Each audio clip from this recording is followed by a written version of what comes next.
architects, or who does what? Who's an architect? Kind of doing architecture. And who's like doing art? No? No one. So what's everyone else doing? Interior. Okay, fine. But is that not sort of architecture sort of distinction? It's interior kind of thing. Okay, cool. So I'm going to whack through. I've just got shitloads of slides, so I'm going to be really fucking quick and just hammer away. But you shouldn't feel embarrassed to just interrupt me, because it's just kind of pointless waiting till the end. So, you know, if you feel like it, just sort of chuck in and just sort of get going. So, anyway, my name's Alex Hall. I run a small company called Atmos in London. That's our web page. There's loads of stuff on there. And when I was a student, I was really struck. I didn't really know what I was doing. I didn't know what I wanted to do, or whatever. But I was really struck by a lot of Frank Lloyd Wright's work. And stuff like this. You know, a lot of what he said. I don't really like him anymore, I have to say, but what I did.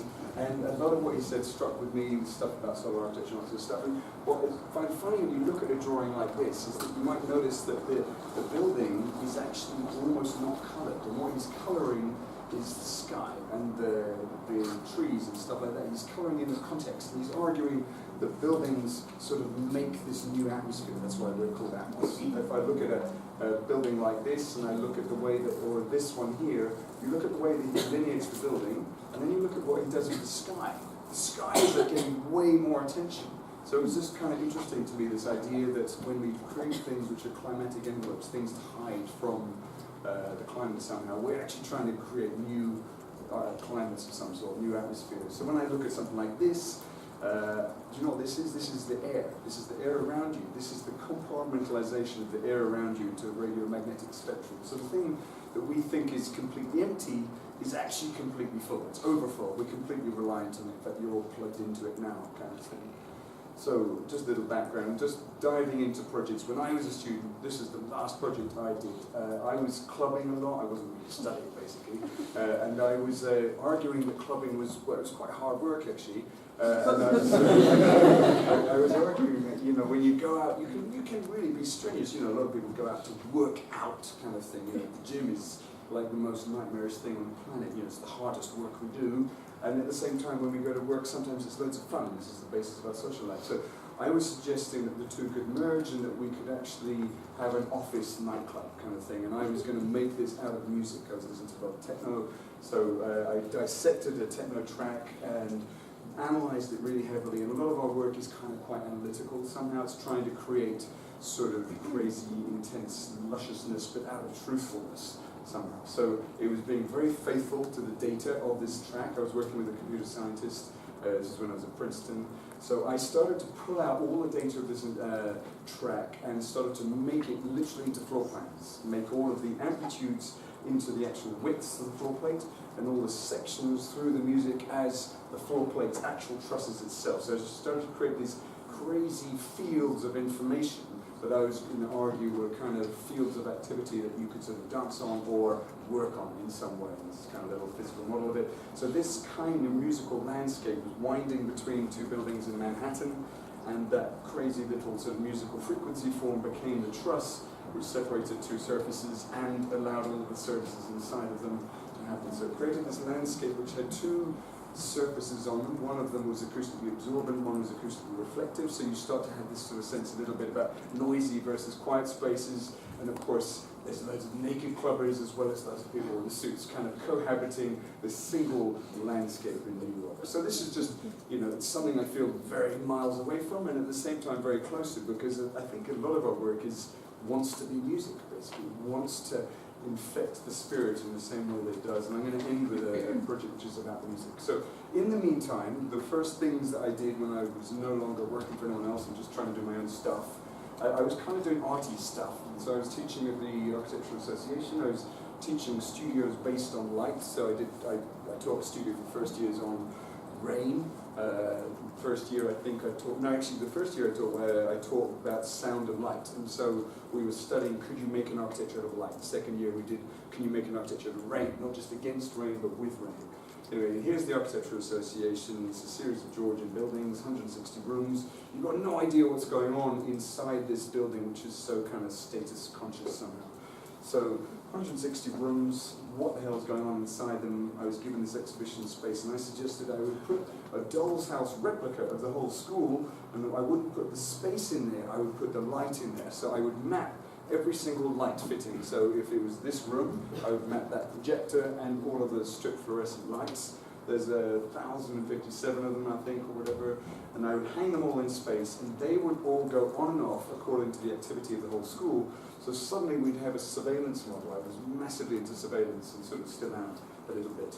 So if you're the only people in the building inside this room happens to have 12, I don't think the laser works on here, but there's 12 lights in the chandelier there. So that is what the model is representing. If the lecture hall is full, it's like that. If there's 25% occupancy until the whole building is like sort of blaring with lights kind of thing. So it became a kind of your presence in the room, inside the whole school somewhere would illuminate this sort of doll's house. So there was a whole range of sensors that we were going to pepper. This is just one floor out of 5. I was suggesting that we would mostly use cameras and that we'd be programming those cameras so that we would then dissect their vision field and turn on and off the lights. The lights are only going on, it's nothing to do with whether the lights are on in the building, it's more to do with are people there. So if a large space like this was filled with all of you, and you guys were the only ones in there, that would turn on the lights above you. So we couldn't afford that previous sensor system, it's an art installation, so this is what we ended up with. It was all based on a network, so it's interesting, it's for a building, it has the most crucial thing that it needs to use in the building is the Ethernet network. And it plugs in those sensors, so there's little sensors in the corner watching where people are. I even had stuff on doors for the toilets, because I can't really do anything more intrusive. I even had ones in the seats. No one knew this, but I was snuck in at night and put them in the seats in the offices kind of thing. So the chairman was literally, you know, I was monitoring his ass, literally just go on and off. And it's still there to this day. So I worked with an amazing guy. You might have heard of him actually. No one had heard of him then. A guy called Mark Fawn from the Very Many. Brilliant Rhino scripters. So we have 1,057 lights and we need to make something to represent them. So we started generating a script which is effectively describing each one of those points within this virtual model, making a shape out of it. Sorry, come on, too fast. So we were making a kind of little gene, effectively, a little dapple of light, which is 2 slices of polycarbonate put together, and those slices are being pulled towards the center of that virtual room. So if you imagine this little black kind of object is being pulled to the center, each one of them individually according to where their distance is from the room, so they become this kind of great swarm of all of these objects that kind of big, my sort of first experience of like data management and tons of pieces and how are we going to make this kind of thing. So it then creates all of these little objects which are floating in space, a little LED which has got, it's a tiny little dot of an LED which is sitting on the heat sink. The heat sink, you needed a heat sink to dissipate the heat, is slotting in like the kind of Japanese carpentry slice which holds all the things together. We've got 2 different colors of LED light, and effectively you've got this kind of constellation field that you could literally walk through, which represents all of the lights of the school, and they're all flickering on and off according to who's there. So the lecture hall is always constantly busy. The bar is actually the busiest place in the whole of the AA, and no one's in the fucking graduate school because they're all just at home or something. It's kind of amazing how there's this dark, you can see here, but you can't really see, there's a big dark patch, the stain on their kind of conscience.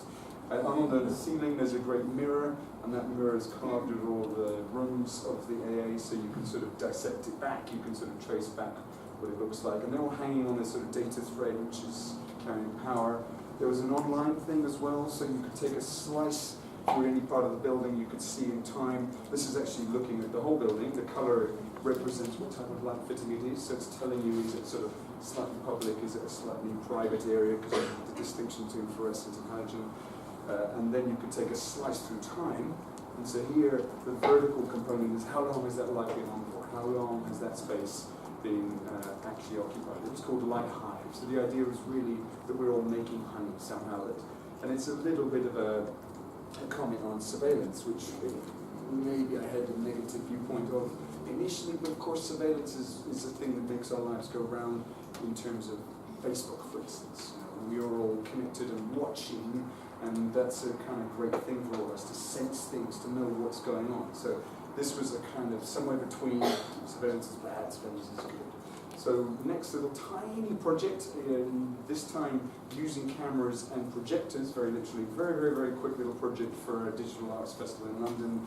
It was that kind of recognition. So I like clubbing, I hate bars, because bars just take forever. Why am I not served by a robot? Why am I waiting for this retard to give me a drink? It takes forever, for fuck's sake, give it to me. So I'm just thinking, why is it so boring to wait for this person to give me a drink? So it was just simply a little camera at the back of the bar, using the bar surface as a projection surface to actually animate it. So whatever you're doing, drumming your fingers so impatiently I am, you're flickering these particle systems, which are, I was working with a programmer called Mo Seeger, who I've had an ongoing collaboration with. So this is very similar, Luniskin. Now what we're doing is we're co-locating a camera with a projector, we're watching the activity that's happening, and we're projecting particles into space. So this is just a little renderings of what it looks like. But what this means is that, and we can project any system we want, whether we want to do outlines, whole fields, or kind of fill it in. So what this means is that there is no activity, we're using infrared cameras here, there's no activity until you start to move. You can see the red line here as the outline. So when people first went onto stage, well, there was nothing happening on stage until they activate it with their presence. As they activate it, they walk around, they've effectively got this sort of sticky spotlight. So it's effectively a sort of tracking project, you know, turning surveillance into a kind of positive thing. And then this, which won an award in France and hasn't been built yet, was effectively turning that into a physical product. This is when the connector just came out, so it feels like thousands of years ago. But it was using multiple connects to try and map the shape of the human body, but turn it into something physical and not just painting or light painting like all the rest of the stuff usually is. So we were projecting the screen, wrapping it around a person, effectively arguing that that Vitruvian square and circle is an insufficient characterization of the volume that the body takes up. Actually, if you think about the points of your hips and your shoulders, that is actually the maximum volume that you take. It's a kind of weird shape, it was unexpected, but once you analyze and think about it, it's true. And so then what we were doing is hanging a series of hairs around this sort of jar body. Can you see okay? Am I blocking you? Yeah. These hairs would then get activated as you selectively move around. So the camera, much like in Lighthide, is detecting where people are in the building. Here we're detecting exact kind of types of movement. We're moving these very thin hairs. So effectively we're turning pixels into arms, into little hair structures of some sort, so you can start to find the volume. Very simple kind of Pixar lamp-like mechanism, a little shoulder, a forearm, a bicep. It's all triggered by bimetallic wire, so it's effectively a tiny little electrical impulse which then lets it go out, and as the arm goes further out, it illuminates a micro LED at the end, so you get this kind of great sort of light display as well as a volumetric extension. This is also something that we won. This is the opposite end of things. Everything has been a ton of micro arts projects. The last are not so micro. This is suddenly a massive lighting budget. So we got some art commissioners. I mean, my background is I'm an architect. I trained as an architect. I used to work with Richard Rogers.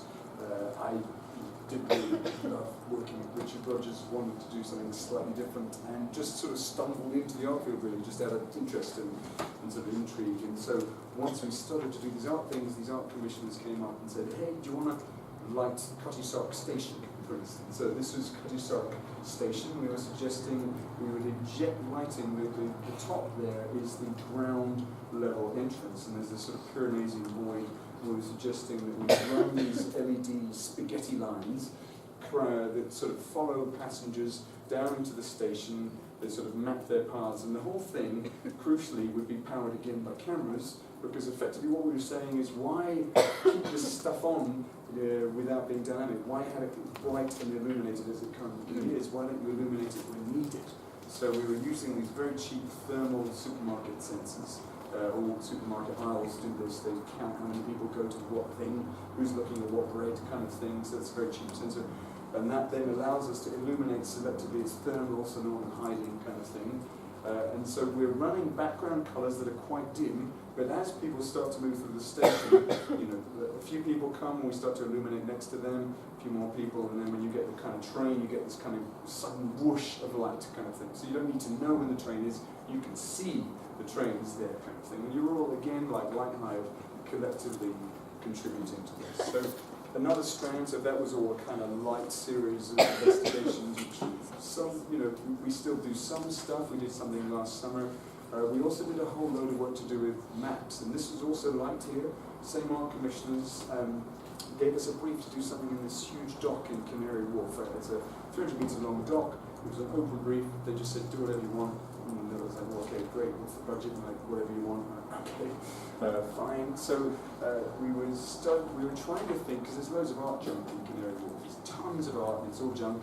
And we were trying to think, what do you do in Canary Wharf that's interesting? What connects to Canary Wharf somehow? And you think of Canary Wharf, and the Thames was the biggest sort of shipping district in the world at some point, and it was connected to the whole of the world. So in a way, it's like what you're on now. It was like an internet. It was a sort of fast track connection. Canary Wharf, Canary Islands, West India docks, Tobacco Dock, all that stuff. The world was being brought to London via this sort of very slow broadband kind of thing. So we were thinking, okay, how do we connect to the world again in quite the same way that the Thames did? So this is the dock, this kind of shape here. Sorry, I can't laser point it out. The ironic thing about it is we were going to do a light project about sunlight, and it has no sunlight because it's surrounded by tall buildings. So that's what that map is there. You may notice when you go around Canary Wharf, the financial district of London, that there's all these clocks everywhere. This is what they think of as artworks. It's really crazy. This is British, Constantine British. And it's like, this is what everyone's surrounded by. The clock, it's funny, when we think of time, time was actually invented really locally around here, around the Greenwich Observatory. It's on the same longitude. It's what's called railway time, the clock that we all kind of click by. They say we've been turned into robots. 1852, I think it was, to prevent railway crashes, because of course it used to be solar time before that. It used to be that the train would leave at 1851 or whatever, and arrive at 1852, but it might be 1851 that it arrives in locally 1 minute later, because it's travelled as fast as the sun, potentially. So the sun takes half an hour to travel England, so no train can do that, but you get my point that the time is different in all places, and so there was great protest when it was first introduced. It was like, come on, this in London time, what are you giving me this for? But anyway, so there's a certain poetic to the clocks being here really right next to Greenwich, but what we were suggesting is bringing back solar time. So all of the traders are constantly, Frankfurt, Tokyo, what's the time, what's happening, when the market's open? And we were suggesting, well, that's fine, all of these places all around the world, but what's the actual qualitative experience of those places? You know, what do you actually know about it? What's going on? What's the colour of the sky there? And so that was what we were going to do. We were going to take all the 186 countries and 60 territories of the world, and we were going to map them back into that dock. So we simply took a map and we planted it to the dock, and we stretched it, and then we realigned it so that Greenwich was that's the bridge to Greenwich, actually. That's on the longitude to Greenwich. And then we mapped out all of the world capitals, and we gave them some extra data, like what's their altitude, what's their population, because it's all going to affect somehow. If it's a very polluted kind of urban place, that's going to change the quality of sunlight. And then what we put on that point there, these are all the solar rings that's the sun path locally. So what we started with was quite a kind of Nordic one, and we're moving now towards the equator. So this is very sort of equatorial climate where it's generally the sun is always overhead kind of thing. And then we speciated that according to, so that's all of them, whether according to amplitude and population. So you can see, again, sort of interest in data somehow. So that's the map. Those are all of those various points all branched together because the boat, it's a functioning dock, so you've got to get boats through it. So they've all got to branch out, and it's probably the beginning of our sort of obsession with trees a little bit, just structures that cantilever of some sort. And then a view through it. So it's kind of like this vast forest of light, but it's really simply, there's been nothing that's been designed here. It's just a set of rules that we've aggregated, where effectively you're looking through the world's collected light paths here. You're looking at each one of these positions, each one of them designates one of the world capitals, and on the tip of that, the LEDs will be travelling around and giving you the exact colour of the local sunlight or kind of night light. Around the corner, I was part of a team. I work a lot with a guy called Carlo Ratti, who tends to get big commissions, so the way that I can't. So he got invited by Boris, for instance, to do the thing that Anish Kapoor ended up winning.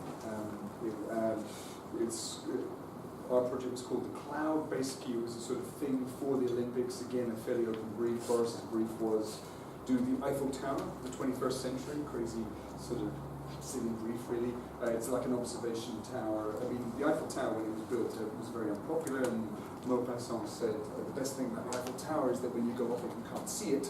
So that's not unlike what Anish Kapoor managed to do in the Olympics. And what we were saying is, you know, the age of steel is over, right? I mean, we're not going to do anything better than the Eiffel Tower. It's all about code now, not carbon.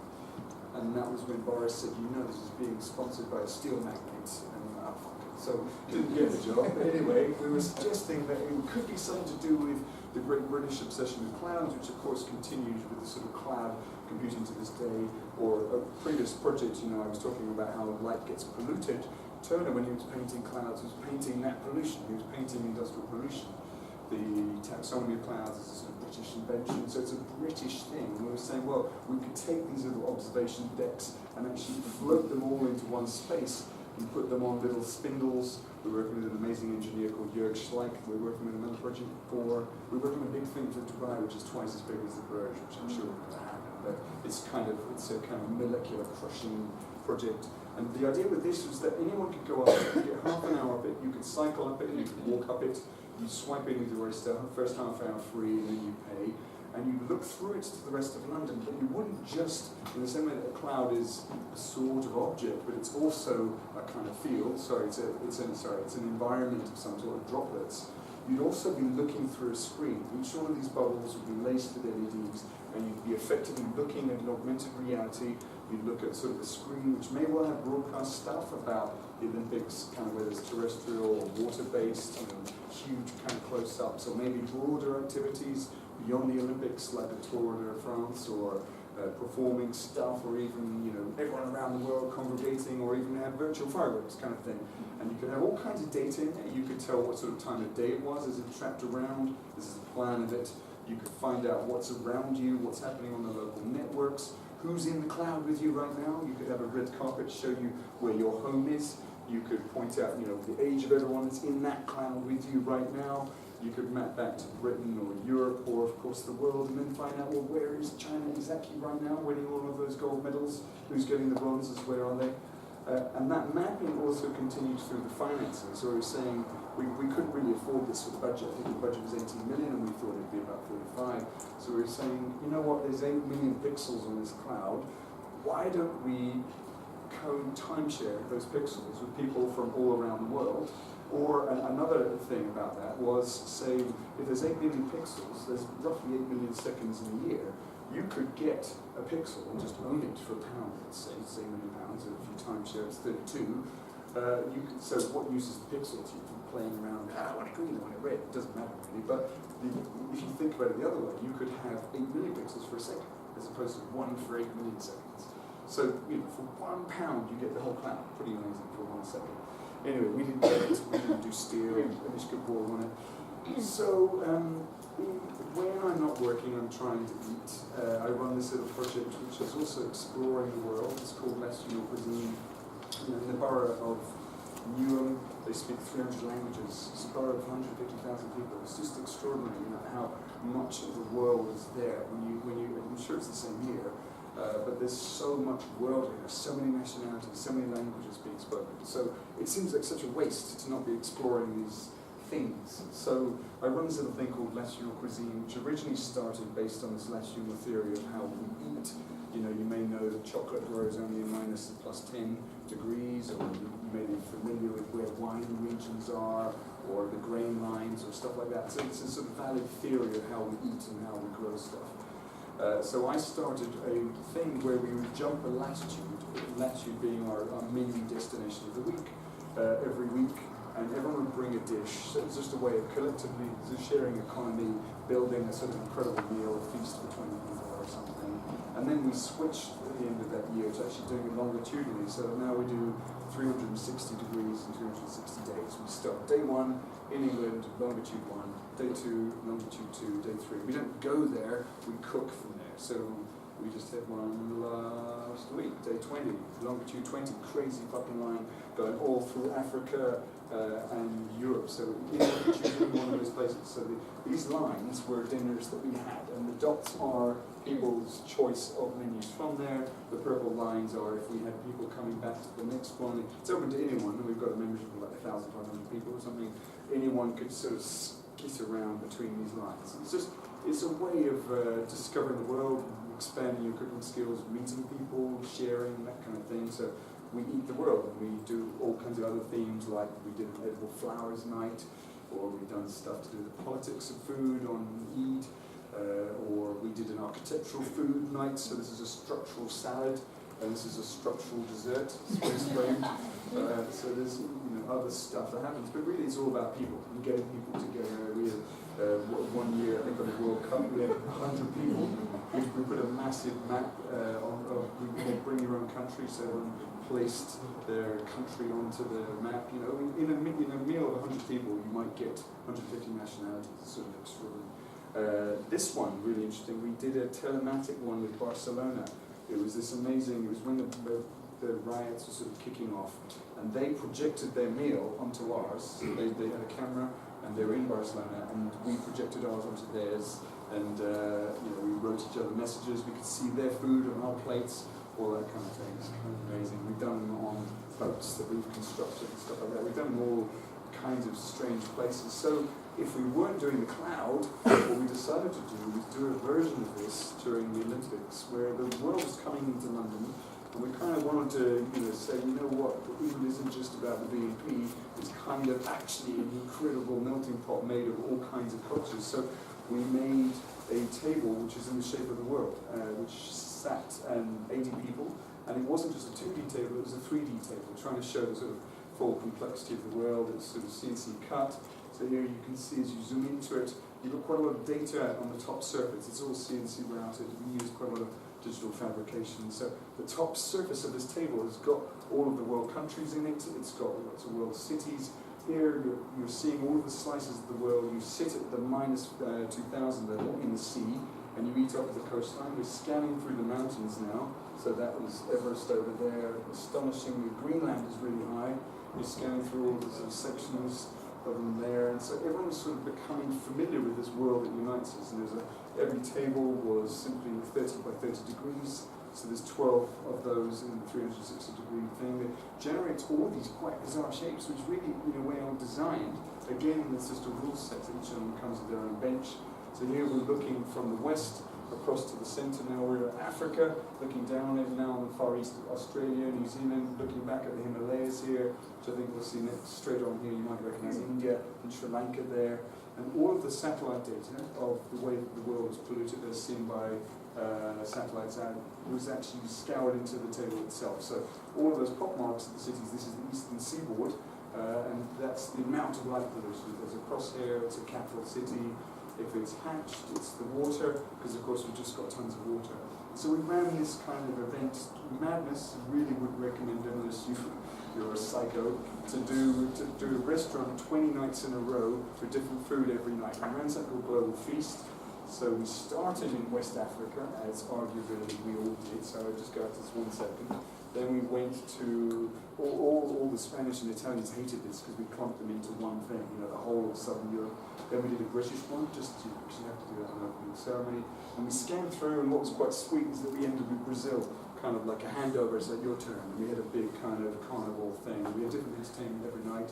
We made our own plates, so that little crosshair that you can see there, that's actually where you are. This is the valley of the Thames, so that's, you might know that this is the Thames running through it, and that's the Lee Valley going up it, and then there's the complementary thing of the actual river of the Thames itself. And then every night, 80 people crammed around this craziness, this sort of strange monstrosity, finding their little spots to hide behind the mountains, finding sort of new spots to sort of sit in, just setting up these kind of quite weird social relationships. And it had little lights poking in underneath all those little cities. It too was sort of aflame. And then it won some awards. It got given a spot on in design, where we then got people to sort of string their life journeys across it. And it went to various places. It went to the Timber Expo as well, so it actually became some weird thing, corporate hire, where all these people in suits sort of sat around it and got entertainment for an evening. So it had this sort of various little lives. And then as a little tiny offshoot, we took the data, and we did things like we took some of the mountains and we just turned them into stools. And so we had tiny little things, because this is a monster. It doesn't fit anywhere. We were always trying to find a place to put it. It's 18 meters long. And everyone says, yes, it's fine, but I mean, it wouldn't fit in this, no way. And everyone, every venue you spoke to was like, yes, it's no problem. And then you realise, no, it doesn't fit anywhere. So we wanted to have some kind of remnant of this that we could actually fit, so we made things like we use the data with little stools and stuff, so tiny bits of the world. So that takes on to kind of one of the last chapters. This was a competition for a piece of furniture. It was a desk. I realised I was sleeping quite a lot at work, because I was always at work. And I thought, well, it's a bit weird, there's no space for me to sleep, and I just sleep under my desk, so why don't I sleep on my desk? So what it was about was saying, well, that top surface of the desk could be a storage thing. We were suggesting it would be aluminium here, and there's all kinds of technology involved, but on the underside of it would be a luscious bed, because it is generally about as long as your bed. It's 1.8 meters, it could be longer. So when you clock into your corporate job, you could actually get a kind of customized bodysuit, which maps all of your muscles, which very conveniently has sort of acupuncture needles ready for you whenever you need them, kind of thing. And so when you're really tired, you flip it round, there's the bed, you lock into it, and then what's genius is that you hang there upside down sleeping while someone else can work at it. So it's just you're multitasking, all of the business owners love it, so there's no more of this shame. And there's much more of this kind of thing. But we didn't win the competition, so it's I don't know why. We did win this competition, which was about the future office space. So again, I mentioned I sleep at work all the time, so I was suggesting it had to be rapidly dismantleable. It had to be built in 48 hours.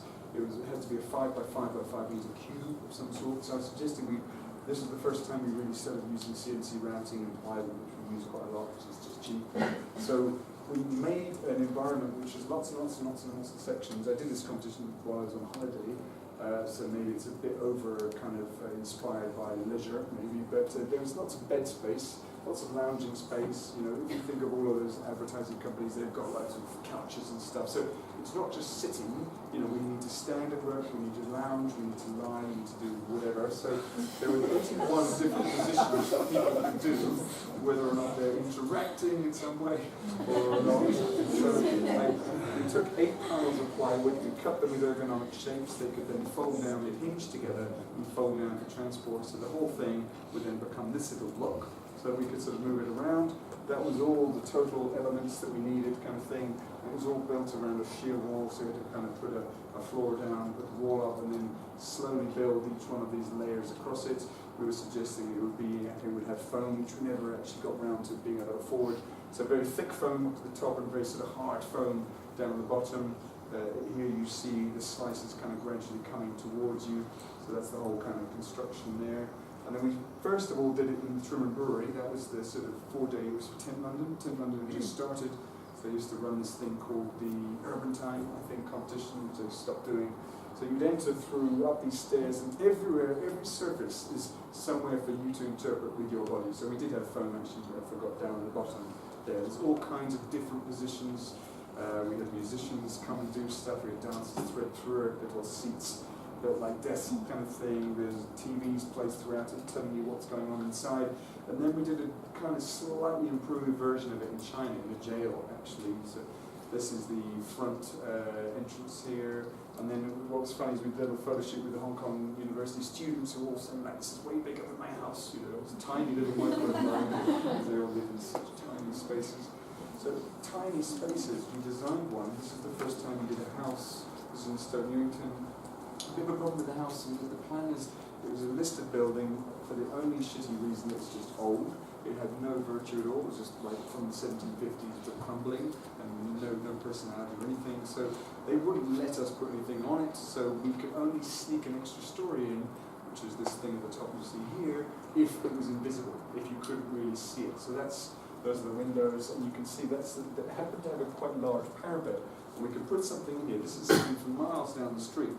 You could only just see this little extension here, and the same from the other side. We haven't been allowed to add something. So it's a bit John Malkovich. We've added the 7th and half floor kind of thing up there, and that's a view from the garden up to the back. Back is kind of more able to see it. And that's a little angled window just to up the head. So the trick with this thing is it's just totally micro. It's like 50 square meters. It's just minute. It fit inside my pocket. So we have to try and give some sense of space. Every little square inch is precious. and we're connecting everything together with a band of wood. So every single furniture element is threading through it. We're trying to elongate, putting mirrors everywhere. The stair, which always sits there like a big hulk, taking up all the space. We then make open and we make it multifunction as a series of shelves. So you can sit actually on the stair treads that extend out and they then become shelves later. So here you see that this is the stair structure which you can sit on and becomes shelves on the other side of the room, or lined space for dancers. Or you then slowly kind of gradually go up towards the top. There's a skylight there drawing you upwards, so there's a kind of tall vertical piece, and that doorway becomes a desk. So the spot that's actually normally this shitty kind of stair block now becomes a little thing that you can just wedge a chair just next to. So effectively we were putting a cat on the stair there and just managing to fit in a desk. That then all comes outside there. There's a little bench that has stuff which then wraps back round to the bath, which then wraps round to the bed. So the bath here is becoming the bed. There's a tiny little laundry basket. You can flip the lid up here so that you can actually shut that off if you want privacy, or slide a window across it. So everything is kind of a little bit of a kinetic object, a bit of a Japanese box. That's the window which just carefully slides against the house next door. So similarly, very, very tiny little project, room in a room. The couple were just had kids, they couldn't extend upwards or outwards, so they had to extend inwards. They had this little flat, it was a 2-bedroom flat. They needed an extra room, so here they are in the living room, and we effectively just grew something actually out of the wall itself here. It's called a room in a room, and it's all CNC made. We couldn't actually use the walls or the ceiling for structure, so we had to use our own structure, and that structure then becomes productively a series of shelves, supports everything, supports storage. So you're looking down at the structure there. Here, the simple diagram is that we're suggesting that actually the wall blends out, covers you there, but at the same time, someone can stand internally there. So it's not a double height space. We can't put a mezzanine in there, but on the other hand, we can put something that leans out over people, so the bed, it's all, again, an ergonomic juggle kind of thing. And then sectionally, we're just running through the slices of this space. Each one of the sections slightly individual. They're engineered according to the cantilever. There's a huge piece of glass. It's like 300 kilos. We'll struggle to get in. And every single one of these slices is just slightly embellished because the router doesn't really mind if it adds a little bit of extra detail. So that's the side elevation of it. We're looking up at the stair there, the frontal elevation. The stair is mapping into the windows. These are all the components of it. It was all built on site, so it's just totally standard pieces of plywood. The whole project cost about 18 grand. And they're just laid down. It's made of spruce, very cheap kind of material. They're all connected together. This is a little detail, so we made our own door. Just cut all of these pieces together. In fact, this is a sample tread. So we're carving out the tread. We're just sort of seeing what the router can do, testing it out. So if we're slowly stripped back, if I go back here, you can see that this is sort of blending into the back wall. There you go, strip off the plaster, expose the ribs, and then expose the surfaces. There's a bed inside, which becomes a desk. Slowly strip it back. You can see the floor internally, which curls up underneath the desk. And then I'm stripping back the stairs, and you can see this little line of wood. And that line of wood is effectively your journey into the space. It follows you as the handrail, takes you inside, it becomes the rail you use to pull open the drawers, it then defines the bed, defines the desk, plunges back into the floor. So there's a tiny little narrative just trying to extend the space and keep the eye kind of traveling as you move through it. And I think we've got some photos, so you're looking at it here. You can see it from certain directions, there's like almost nothing to see. It's just quite beautifully plastered, actually plastered as a wet trade, so it's sort of quite comfortable to do the fairly complex curves around here. From this direction you can see, you almost don't see it. People have walked in and not seen it, because we don't want it to be a present scene, we want it to be as invisible as possible. What's intriguing is that it's one of those few spots where the underside of the desk is suddenly a feature in a way that normally it wouldn't be at all, that you're actually looking up at the surface of it. So the supports for that desk become features that we actually use the router to actually cut through. Here you're looking through to the ceiling. So as I mentioned, we have to create this frame. We can't go into the ceiling. We're not allowed to by the freehold. So we have to create a series of ribs, which we then feather off and plaster the tips of. So you can see them expressed in the ceiling there. And that's the huge piece of glass that you look through. the kids kind of sitting in the kind of little cozy spot there, scan back through. All of this stuff is just a kit of parts, so it slots together. The guy who owns it actually helped make it with one builder. All of the stuff is set by datums of the existing building, so the two window sills create the positions, all of that. The really thin handrails has got tiny bits of steel behind it. There's the door that we made. And then I think this is us moving past that, those steps through, sorry about the jigginess, into the inside. The structure is expressed in the floor. It's an elastic grid, so it's not regular, so it gives you this sense of exaggerated length to the room, so it doesn't feel so short, because again, it's like this microspace. I'm trying to make something more than what we have. The edge board there, the veneer on the actual backboard there, that's the lower position you're looking at. Everywhere is a little detail, so where the structure actually comes into the floor and where it goes up again, there's a little bit of light hidden into all of this. It's all kind of pre-routed, so there's no work to be done on site apart from fitting all of these pieces together. But the backboard, she's from Guilin, so we actually used this walnut material. Guilin's this incredible place in China. I might be showing a project on that, but that backboard there is a reference to the distant mountains here. You see the way that we match this? That's what the landscape looks like in her hometown. It's these incredible mountains reflected in water. A little tiny light caught in a bookshelf just above the bed. Sorry, the slides are so slow. And then looking at the underside of the desk, which is one of those rare features that mostly desks are not. And then probably my favorite bit, the way that the floor bends up in order to curl back like a wave over the heads of the people just beyond it. All of that detail there is something that you just never be able to afford with a typical joiner, so it's kind of practically free for routing. And then kind of we're on to the final phase here. So another house. This is in Clapham for a gardener and writer. It's inspired by the way that she's created this fucking unbelievable environment outside. There's this garden which is just absolutely gorgeous. So we're taking that garden and pulling it into the house and pulling the house out into the garden and allowing them to converse, bringing their bedroom underneath this tree here, so the balcony just tucks in. There's this kind of quite lovely piece of glass that goes with it. His books kind of flow through into the garden. The bathroom quite fluid. All of the different zones are all quite sort of orgiastic. This is the first time, I think, before we were in the room that we'd started to use it on a domestic scale, CNC routing. So there's no steaming here with this staircase. It's actually all just flat-packed stuff. It's just like IKEA, but it's just trying to cleverly put them in. You can see, it's in your way quite through. That's a flat element which is meeting a vertical element. So this stair, which looks quite lavish, and there's lots of detail in it, it's quite simple to produce. It's got lots of components, but they all get slotted together with animation and flipbook. This is the underside of the stair, the toilet under the stair, which is typically so shit, actually quite nice here. And what's funny is that this has then led us to do loads of projects which are effectively like art meets residential, where we're doing bits for houses that are really quite sort of sculptural. So this is a house in Kent where we're doing a staircase. This is actually being built by hand in Latvia. It's weird. So we're no longer doing digital fabrication on this. We've met this Latvian joiner, and so he's doing this incredible job of sculpting all of that sort of stringer and all of these threads into one single piece. It kind of looks incredibly like a sort of growth form. And then we're doing, so you can see the underside of the threads versus the top of them. Now they sort of bleed into the side wall, which becomes part of the whole staircase as well. And we're also doing a thing for an amazing restaurant in Piccadilly, where we're doing this incredibly elaborate staircase. It's a bit like a dinosaur. This is being made by some guys in Poland. So this is not digital fabrication either. It's actually really handcrafted. It's quite interesting. So there's a translation issue of how we get digital file out. They brought this around last week. This is a very quick thing they did in a week, in a day.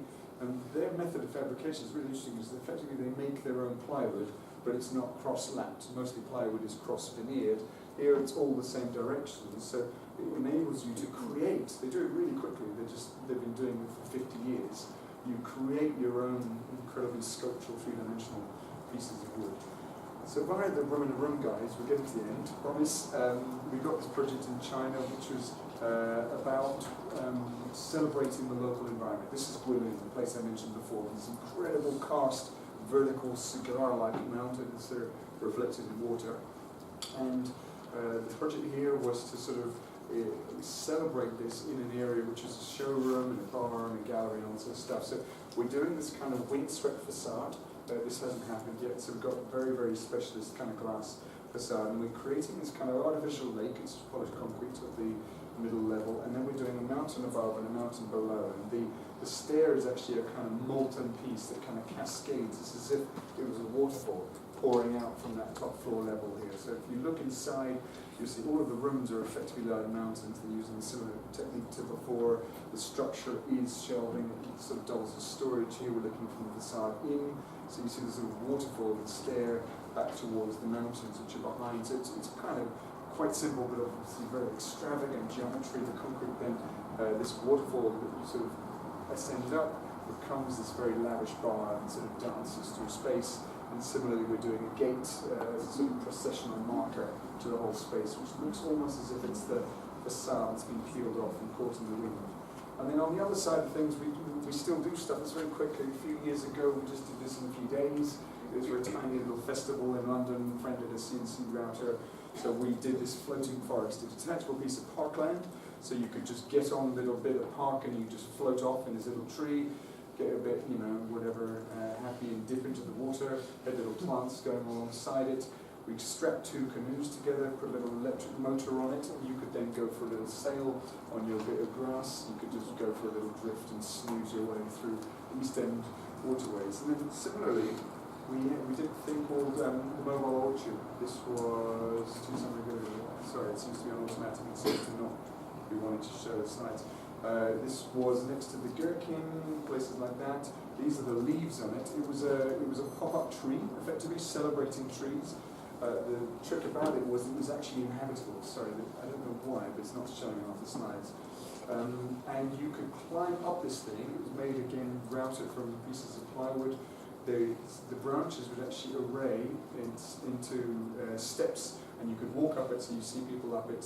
Every other slide, it's not showing. Up at the top of it was a throne, so there you see the steps gradually revealed. It wasn't immediately obvious initially, and that was why people kind of had a hard time imagining it could really go up it. It had real apples in it, so you could actually stop and feed yourself. All of those leaves are cut in the shape of London boroughs.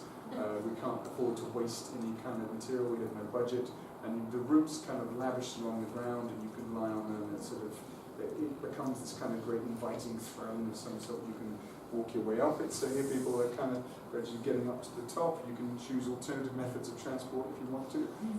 Not so great in suits. And then people are finding all of these different spots, these little niches to sort of lie in. So it's trying to encourage people who are in the financial district to sort of loosen up a little bit and get with nature and feed themselves stuff that's not chips and wear funny sunglasses. And there's all of this light that runs through it at night, because of course everyone's working deep into the night. So we have this sort of clockwork sort of pulse of light that runs through it, a bit like the sort of tick of the city itself. The electric xylem, there's little spots and little stripes, and it kind of pulses with light. And I think maybe, is it Stuart? Yeah. Would you mind clicking on the first video? There's a very, very brief little video here, 1 minute long, Mobile Orchard. So that thing, you saw the bolts, it had to be, we had to be able to pull out all of you had to travel every week, and it was a monster. The arm was quite long, the big cantilever was big. Oh, I see, those are the ones that weren't showing. Sorry about that. And so we had to actually be able to pull out all of the branches and then move it and then quickly plug them back in. It's a very simple system where they all had bolts at the end. We'd slide them into a hole and then swivel the bolt in, and we had a quick little electrical connection to run the thing. Are you okay then? Yeah, it's just loading. Okay. You're playing a separate video, are you? Yeah, the Mobile Orchard one. Doesn't like it. If it doesn't want to play, it don't want to play. Oh, what are you playing at quick time? You got sound on that? It should be, yeah. Cool. Might be a bit loud. So it's very interesting how the city is becoming such a privatised area, like you can't even take a photo anymore. It is private. A lot of it is private land, you can't lie on it, you can't do stuff. So it was quite an interesting experience to do something that's quite extreme for most people. Most people don't think that they can climb up a public sculpture let alone be fed by it, kind of thing. So the contrast between what they were able to do, what they felt able to do, is really strong.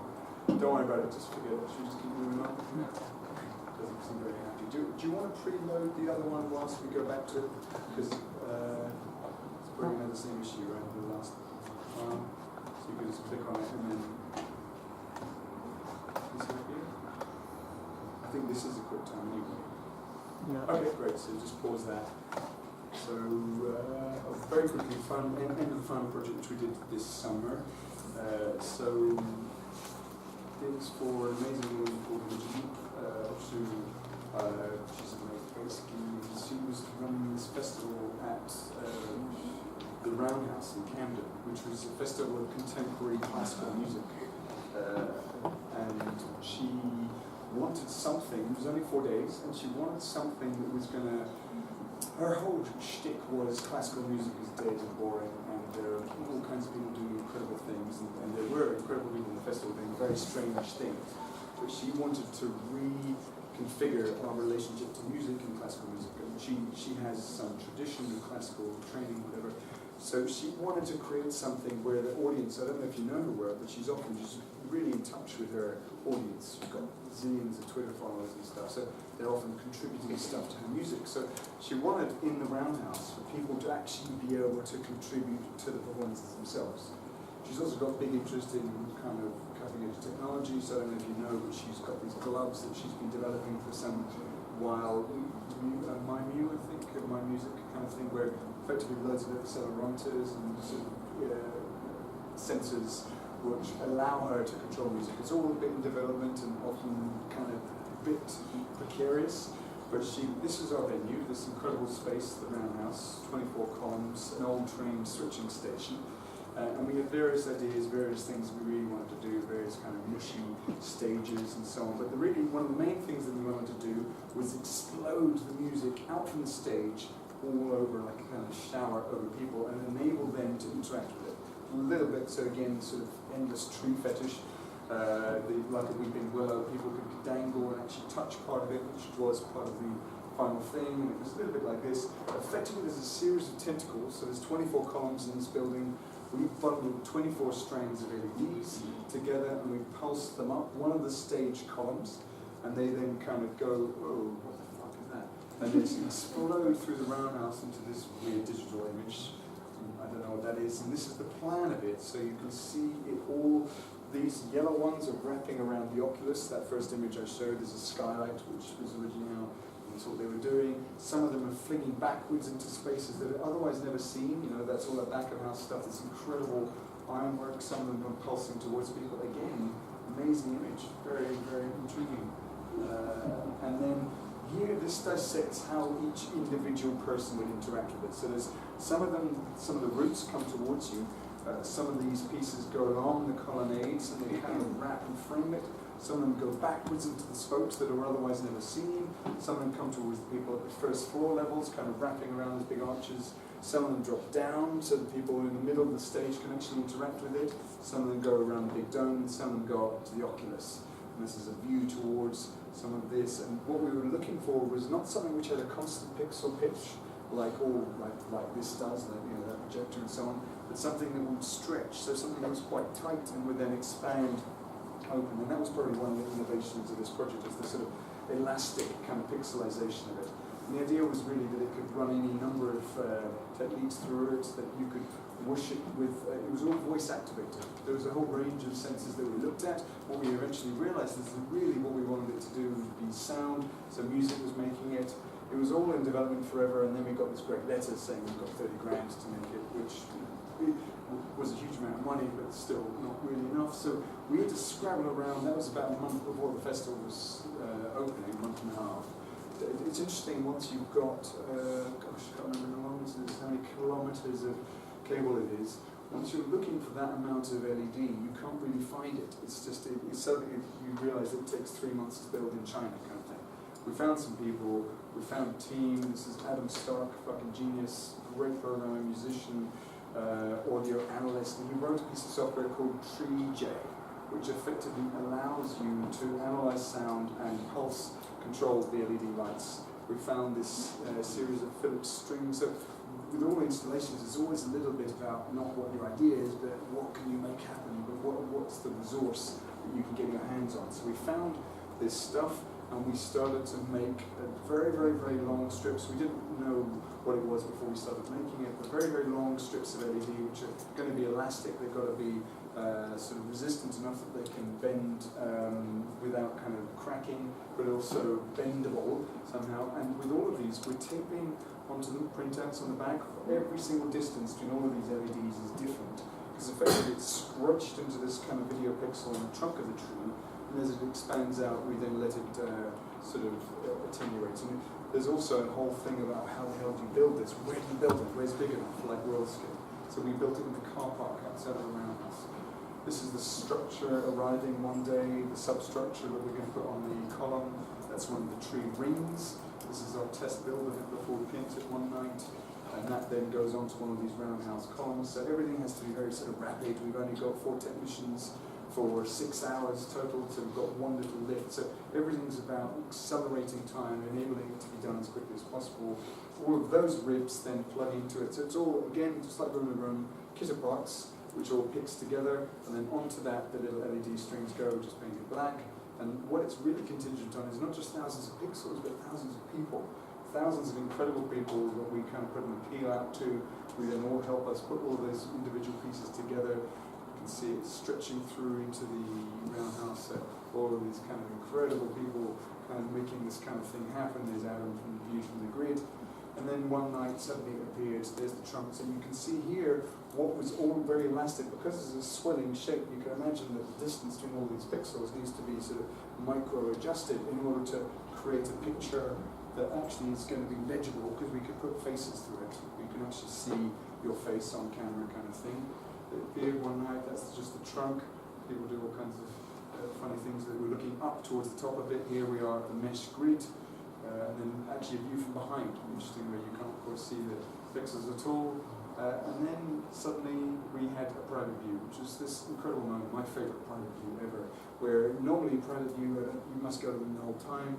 You know, it's just all about drinking beer. You just never look at the art. And it was funny, because everyone came in and they just sat down, and they just waited, and they just played with the tree. You saw voice activators, so these images are fairly useless.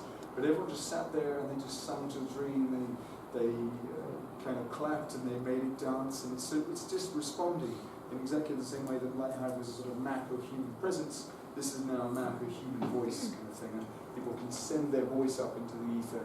Everyone brought instruments on private views. People got up with their guitars and played it. There was someone who brought a harp. There were singers. There were spoken word poets. People doing this is the BBC journalist that I couldn't get off the mic kind of thing that came to interview. It was really hilarious, a baritone. And it could pulse all kinds of different effects through it. It could be kind of like a fire ember burning on the stage. It could be slightly like lightning. It could be really bright. It could be really dim. You know, here you see those little tiny dots coming towards people right into the middle of the stage. The view up towards the top, view up it, and people in front of it looking up. And I think it might be a good time, Stuart, to do the video. One nice thing we find in slides is that with all these installations, there's always this what's the afterlife kind of thing. You always want it to go somewhere. It's in Imogen's house. It's funny, she's got this absolutely enormous barn, and we've just put it up there. And so it's this kind of, she's making this kind of musical workshop space. So it's a kind of residence that she's set up now, where she's she's inviting people to come and make music for this, and actually allowed to put this is a bit long.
reply.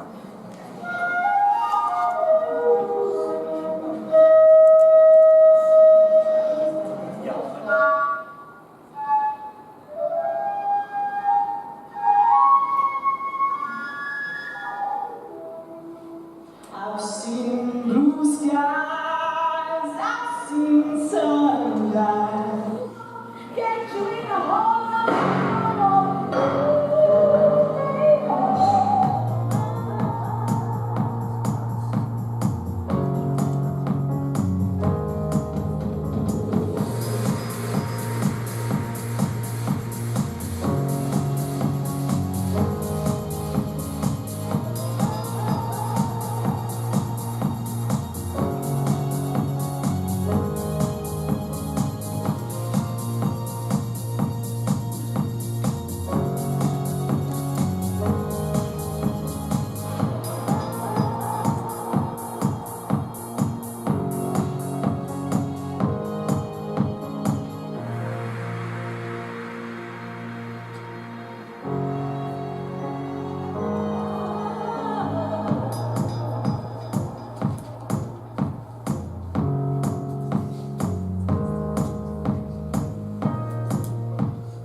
Sorry, it's been long. That's it. Thanks very much.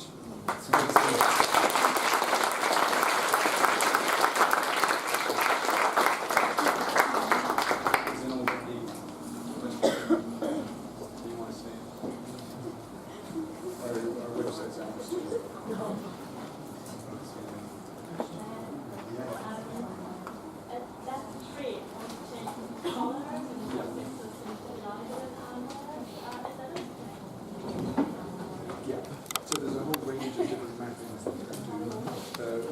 We looked at it for a while and actually whether or not we would actually do a particular frequency of musical colour.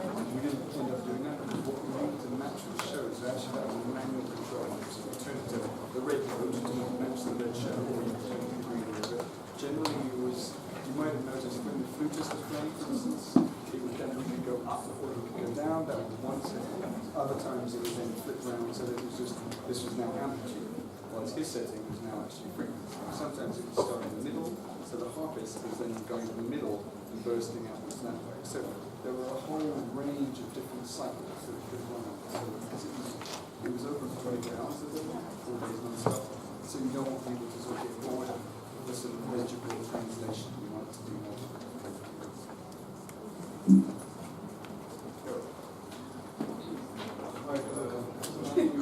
About the interior, the dynamic, like organic, I'm sorry, I just the bit that you said for this.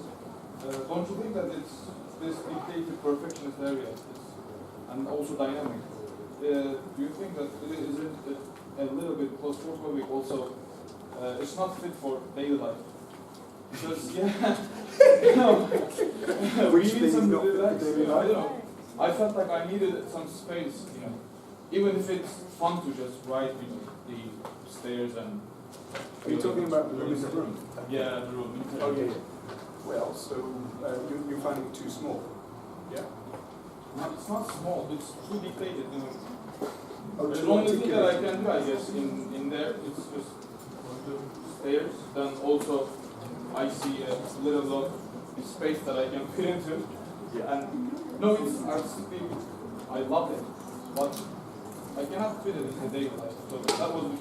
So would your critique be that it's too intense, too articulated? Because when you say it's too over-determined, let's say, in terms of furniture, furniture, it would be a little bit of a stretch for me to imagine that I would be able to push my bed somewhere else in a space that's so small. It's a bit like a boat, you know, like, or an airplane. You can't move the toilet around an airplane because it's just so damn small. What are you going to do? I mean, this is a tiny space. You can just move it around. So are you saying that you think it's just too rigid and strict somehow, that it's just too designed? I would say, don't think you have no option in a space like that. You've got to get the fire exit over to that window, so I can't put the bed against that window. The window is the fire exit, so I've got to put the corridor along there. I need structure alongside that wall, so that naturally becomes the shell. So I can't give people the option to put it either side kind of thing. If you say that it's just too intense visually, well, I find the opposite, that everything is too unintense visually, generally. So I find everything is way too crushingly bland. So for me, this isn't fit for everyday life, what we're in now, or any other space. You know, most of the spaces we live in are just sort of like aesthetically kind of like starvation diets. Whereas for me, that is just like something that would always kind of reward the eye and kind of let you keep looking. So I don't find it too intense at all. And I don't think they do either. I know the kids are always in there. I got a text from the guy the other day saying, Alex, I just wanted to say, I love the room so much, I'm there now and I just can't leave. You know, it's funny because they wanted to leave actually. And they're like, fuck you, Alex, we can't leave now because we love her in the room. So I think that's fit for everyday life, if they're happy. Is that what you mean though? Yeah. Yeah.